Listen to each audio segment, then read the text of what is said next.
Welcome back to Job Tales, the podcast where we explore unique careers through the voices of those living them.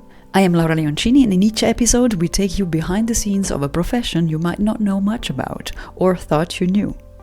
Today I'm speaking with Rick Oppedisano, AI specialist and founder of Delta Bravo AI. Rick shares his journey into artificial intelligence, how his company is helping manufacturers use data in smarter ways, and what it's really like to lead innovation in a fast-moving tech landscape. At the end of the interview there will be also a nice surprise for you, but I shall say no more.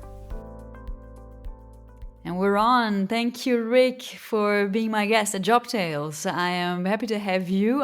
Your job is a very, very interesting one, and many will want to know what AI is about and what your job is about with AI. Excellent. Well, thank you for having me, Laura. It's a pleasure to meet you. Pleasure to be here. So, I'm the founder and CEO of Delta Bravo Artificial Intelligence. We are a product company that creates AI products that serve three particular areas: manufacturing, civil infrastructure, specifically water and energy, and then lastly, government efficiency.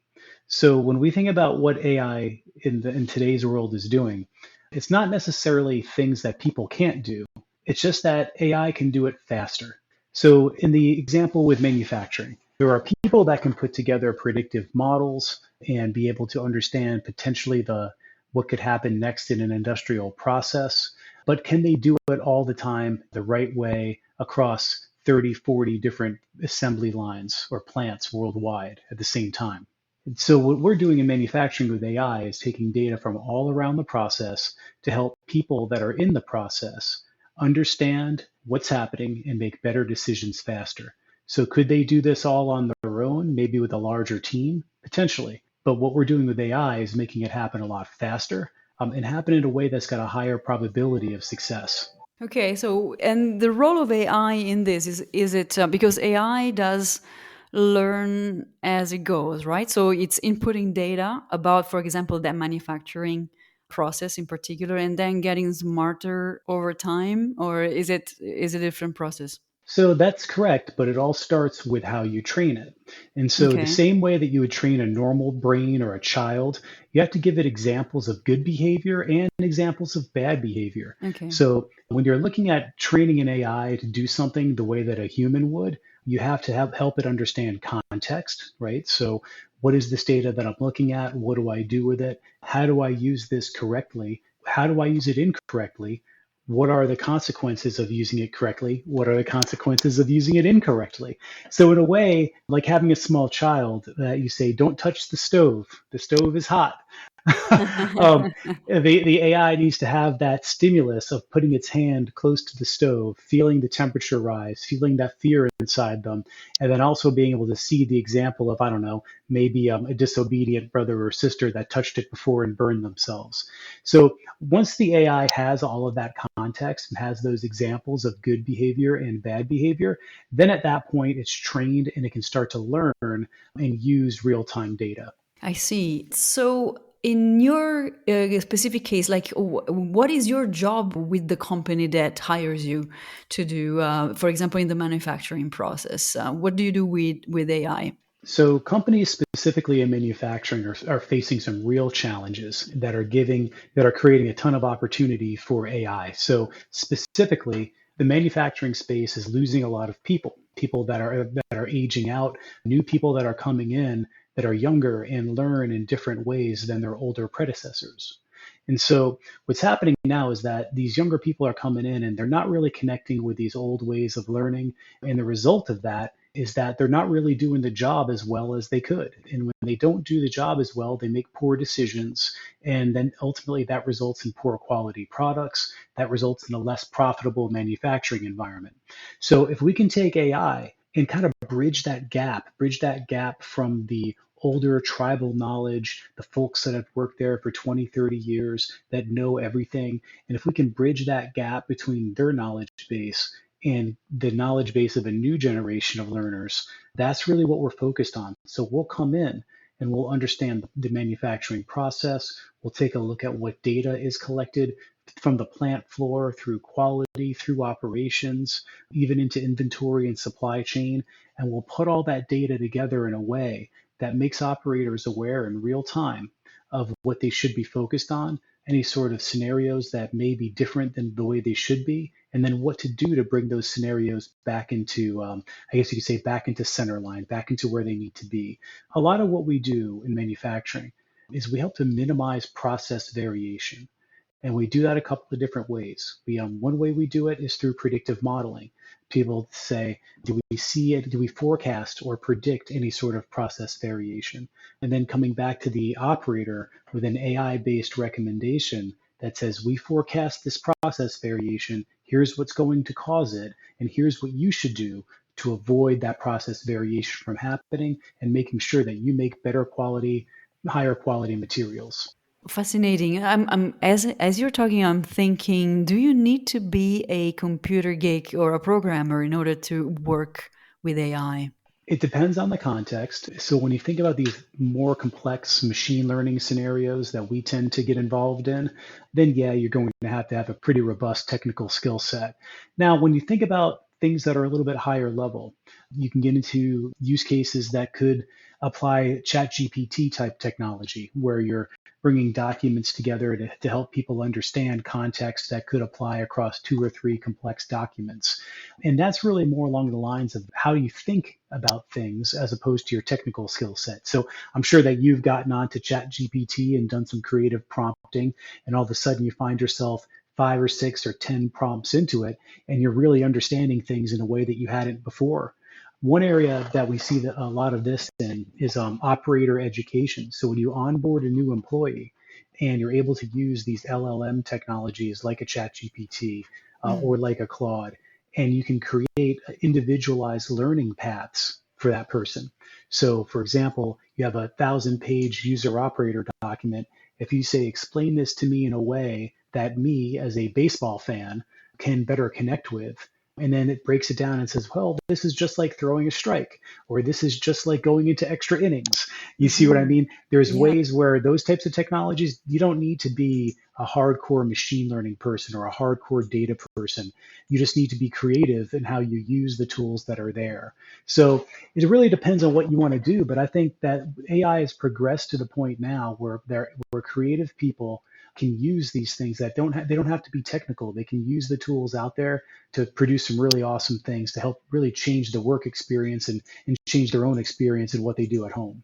And talking about ChatGPT, I'm glad you mentioned because in honor of our chat today, I did go on ChatGPT and ask to give me 5 thoughtful questions that you can ask an AI specialist. And here Oh, is, great. Yeah, here we go. yeah, the first one that came out is what inspired you to pursue a career in artificial intelligence and how has the field evolved since you started? There That's you go. awesome. Yeah, that's great. That's a good one. So I started a long time ago. We started Delta Bravo in 2016. So we've been in the AI field for about 9 years. So what really inspired me I'm a data person at heart. I love statistics. I love data. I love putting information together quickly to create new contexts and new perspectives. And so for me, I was working in software engineering prior to starting the company, and I worked on large software applications that would take global data sets and put them together and analyze them. And I saw machine learning as being the next step in that. When back in 2016, when we started the business, people were getting access to data, but it was overwhelming to them. And so I saw this need for some sort of a technical layer that would help them get that data in a way that was a lot more focused and useful. So that's really kind of what got me into it, was just the technical challenge of doing that, learning something new, learning something that was so futuristic like AI, and then being able to apply that to a real business problem. And that's really to answer the second part of your question. When I started this company, my daughters, I have twin daughters, and at the time they were 8 years old. And I really thought a lot about the legacy that I'd be able to leave for them as a parent. I wanted them to see that they could start their own, they could do their own thing. They don't need a man, they don't need a big company. If they're creative and they're hardworking and they're focused on the right things, they could find something to do and make a success of themselves. And so I wanted to do that to show them that they come from a family that could do that, and also to do something meaningful. Manufacturing is meaningful to me personally. I grew up My father ran the oldest military manufacturing arsenal in North America. It was built to serve the War of 1812. So I really grew up around manufacturing. We have a passion for water, solving problems in the water quality space. In America here, Americans spent $3.3 billion last year on waterborne illnesses, 98% of which didn't have to happen. They only happened because operators made poor decisions on how they dealt with water quality. And so these are things that AI can solve these problems. Government efficiency here, obviously in the US right now, there's a big movement around government efficiency. Our Permit Pro product automates and uses AI to validate and create permits in the water, wastewater space, and several other spaces to help government, move things faster with less people, but with more accuracy. So really, I got into it because I like math, I like data. I'm staying in it because I want to create a legacy of solving important problems. I have the question number 3 from AI, which is funny because now it's the computer that's asking questions to a human. What are some of the biggest misconceptions people have about AI and its capabilities? Yeah, so it's really interesting. People think about AI like it's this time machine that jumps us into the future. But to really get value out of it, you almost have to go backwards in time because the best AI solutions are the ones that incorporate people, the ones that incorporate the experience of people, the context, the diversity, the perspective. When you roll all of that into an AI driven solution, that's what makes it great and that's what makes it different. So I think that the big misconceptions is people think that AI can just take data from anywhere and then just magically put it all together to create what they want. And in most cases, the data is not, collected or it's not really built to do that. And neither are the AI models. And so that's where you need the people in the middle to help you understand how data from different sources works together. So for example, there's times where we've taken weather data and then we've matched that to demand, order data and demand data. Then we've matched that to production data. So these are completely different data sets that you need people to help you understand how they relate before they go into any sort of AI or machine learning model. Right, that's a good point. So back to your studies. Actually, what did you study? Yeah, it's a funny story. I graduated with a political science degree, Aha, and okay. I had gotten into law school, and I spoke with my father before accepting, and my father encouraged me. He said, "Hey, before you accept, you can push it off for a year, but before you accept, why don't you go work with lawyers and see how you like it? See if you're Mm, passionate about this." Because it's a lot of debt when you go to law school here in the States. You graduate with prohibitive personal debt. yeah, yeah. And so I said, so he said, hey, before you get yourself into this long-term debt, why don't you make sure this is something you want to do? And so I went and I worked with lawyers. I was an editor for bills. So I helped write bills. And I did that for about 4 months, and I absolutely hated working with lawyers. And so, so it was a funny minute of stepping back and saying, geez, all this stuff that I thought that I wanted to do for the last 4 years, it's not really, I'm not passionate about it. In fact, I dislike it. And so it was around that time that I had a friend of mine whose father worked at IBM, and he said, "Hey, there's a lot of opportunity to enter technology, even if you don't have a ton of experience." And so I interviewed for a job at IBM. This is really funny. Quit my other jobs that I was working. I was just working, at a restaurant, bartending, things like that. And I quit all those jobs and I bought the programming book for the languages I had to learn for IBM. Mhm. And for a week before my interview, I studied for 20 hours a day. All I did was eat coffee and pasta and work and I studied for 20 hours a day for 5 days in a row, 6 days in a row. And I went in and I passed my interview and they gave me a chance to have the job. And that was when I first started in technology and I just fell in love. Amazing. Amazing. So you basically you never went to university in the end. Not for this, no. Not for this. No. Okay. And so, yeah, I graduated with a poli sci degree. I have a minor in graphic design. And so, so that was kind of the skills that I used to get in was initially just the graphic design skills and my ability to communicate and write well. those were unique things at the time because most people that were in software development couldn't really communicate Couldn't. very well. Yeah, Yeah. that's so true. And And it's yeah, still the yeah. case.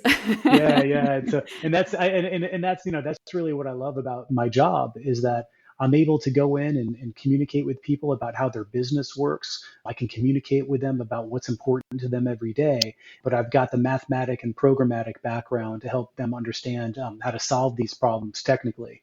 So it's a lot of fun. They really, this is I would compare AI right now to, and again, maybe some of your listeners are old enough, but years ago, the dot-com era, when the internet first started becoming a real part of all of our lives, you had this opportunity to be as creative as you wanted in thinking about all the different things that you do every day and how this new technology could become a different way to do it, a better way to do it, a faster way to do it, a more fun way to do it. And that's really where we are with AI right now. I mean, there's our team has conversations every few days about new ideas and new product ideas. And so sometimes the hardest part of my job is helping, making sure that I focus and the Mhm. people around me focus. Yeah, for sure. I mean, it's interesting what you said about, the studies and the university and the path you take. And your dad had the best advice ever because oftentimes we think we get this romantic idea of what that job could be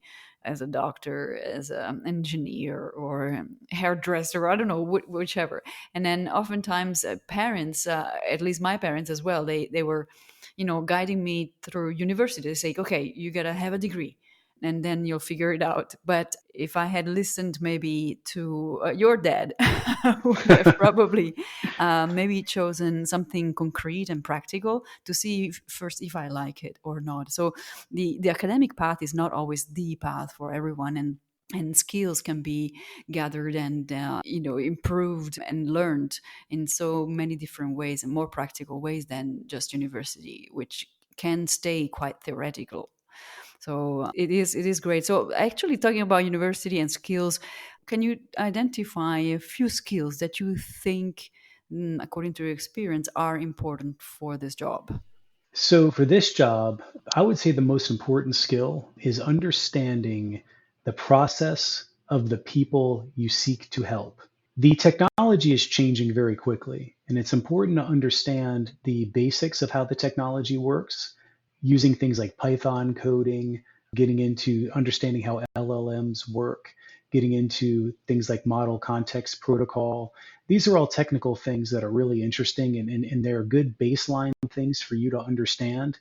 But the thing that makes someone different in terms of the value they provide in this field, it all comes back to the people they're helping. If you can understand, if you have a granular and true, like at some it's almost like a spiritual understanding of the process that you're looking to improve. If you're that type of a thinker, that is a skill, and that skill has so much value right now. Because if you're going to change and create value for another company, you really have to understand how they create value in the first place. And if you're able to do that, then that is the real skill, I think, in AI right now that's really missing is the ability to really get in there and understand who you're helping at that granular level, understand what their job's like every day, understand the decisions they need to make, understand the context that they use to make those decisions, and then coming back and applying that to the technical framework. I would say that that is the number one thing right now. If people can get into that, and that's something that you can do in combination with your academic work. So if you're in Mhm. college, go take an internship and find a process that's manual, or find a process that's error prone, and start to think how you can use the available AI technologies to collect the right data and turn that into something that's really pleasant for people to be a part of as opposed to a liability. Brilliant. Is there a lesson you've learned that others can benefit from today? Well, there's a lot of those. Um, and in the context of this conversation, I would think the lesson learned here is being open-minded and understand, but establishing your expectations. Understand that when you think about applying AI to your life, whether it's your personal life or your professional life, it's exciting, but people are also going to be skeptical. In a lot of cases, there are processes out there, whether it's with a manufacturer or whether it's with a bank or any sort of different business. those processes are there for a reason. And the people that establish those processes, that use them every day, this is going to feel disruptive. It is exciting, and it's okay to experiment with things, but you really have to make that connection. And so that's really a lesson learned from us. We've been in this game for 8, 9 years now, and we do a really good job of things today. But it wasn't always that way. Particular for the those first couple of years, all we did was learn from mistakes. And thank God we had a bunch of wonderful clients. People like Rolls-Royce or Nucor Steel or AccuWeather, people that were so wonderful, and they understood that we were going through a learning process at the same time they were. So it's really just important to make sure that you set the expectations the right way, and you're thoughtful and you're sensitive about how AI affects the lives and the actual business process of the people that you're working with. So I was going to ask another couple of questions to Rick, but the beauty of technology means there can also be technical issues, and our conversation all of a sudden was cut off and there was no way to resume the call. So I asked AI in person to give me the answer to the last two questions. So the first question will be, in your opinion, what are the most exciting and the most concerning aspects of AI today? So let me be the voice of the AI for you. The most exciting part is how AI can boost creativity and productivity, allowing people to do more, faster, and with new perspectives. The most concerning, ethical risks like bias in models or the potential of misinformation. That's why transparency, testing, and responsible use are so important. And my last question is, what advice would you give to someone curious about working in AI, especially those from non-technical backgrounds? And here's what AI just answered. Don't be intimidated. AI isn't just for coders. Designers, linguists, ethicists, even philosophers have a huge role to play. Start with what excites you, and explore tools and courses online, and most of all, stay curious. The future of AI will need all kinds of minds. Great, that was Rick Oppedisano, AI specialist. If you enjoyed this episode, don't forget you can catch more on Spotify, YouTube, Apple Podcast, or wherever you listen. I'm always on the lookout for inspiring guests, so if you have any ideas, drop me a line at jobtalespodcast@gmail.com. Thanks for tuning in, and I'll see you next week for another episode of Job Tales.